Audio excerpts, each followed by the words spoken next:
నమస్తే, మీరు చూస్తున్నది ఎస్వి ఛానల్. నా పేరు శ్రీనివాస్ కొమ్మన. ఇక ఈరోజు ఈ వీడియోలో చెప్పే విషయానికి వస్తే, గణపతి నవరాత్రుల సందర్భంగా విశేష పూజలు అందుకున్న గణనాథులు ఈరోజు వర్ణి మండల కేంద్రంలో కానీ మరియు చుట్టుపక్కల వివిధ గ్రామాల్లో కూడా నిమజ్జనానికి సిద్ధమై ఊరేగింపుగా గంగమ్మ ఒడిలోకి ప్రవేశించడం జరిగింది. ముఖ్యంగా ఎంతో ప్రతిష్టాత్మకంగా నిర్వహించే సత్యనారాయణపురం రామాలయంలో కూడా ఈరోజు గణనాథుని ఊరేగింపుగా కోలాటాలతో, భజన బృందాలతో, భక్త బృందాలతో, డప్పు వాయిద్యాలతో, డీజే పాటలతో గణనాథుని ఊరేగింపుగా తీసుకెళ్ళి పలు కూడలిలో ఊరేగించుకుంటా సాంప్రదాయ పద్ధతుల్లో గణనాథుని పురవీధుల్లో ఊరేగిస్తూ గణనాథుని నిమజ్జనానికి తోడుకొని వెళ్ళడం జరిగింది. ముఖ్యంగా మహిళలు ఈ కార్యక్రమంలో కోలాటాలతో గణనాథునికి వేడుకలు పలుకుతూ ఈ కార్యక్రమంలో పాల్గొనడం జరిగింది. అదేవిధంగా భక్తులు ఈ కార్యక్రమంలో అధిక మొత్తంలో పాల్గొని గణనాథుని ఊరేగింపుగా తీసుకెళ్ళడం జరిగింది.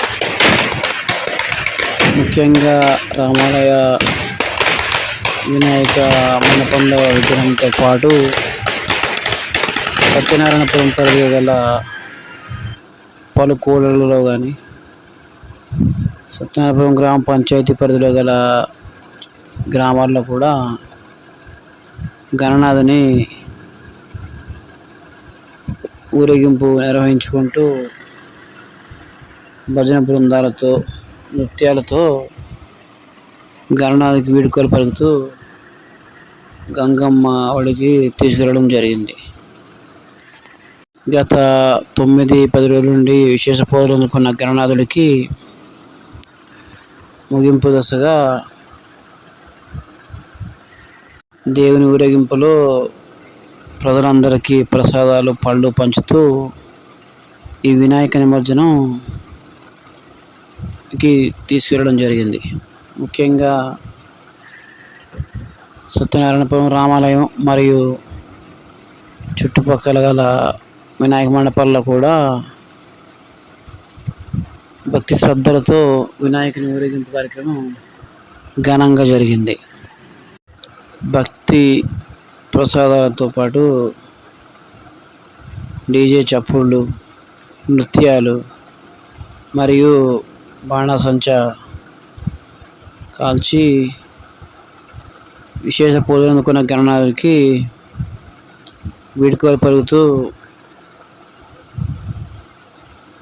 నిమజ్జనానికి తరలిస్తూ ఉన్నారు. అదేవిధంగా ట్రాక్టర్లను పూలతో అలంకరించి భక్తి శ్రద్ధలతో గణనాథుడికి వేడుకలు పలుకుతూ భక్తులందరూ కూడా నిమజ్జనంలో పాలు పంచుకుంటూ ఉన్నారు.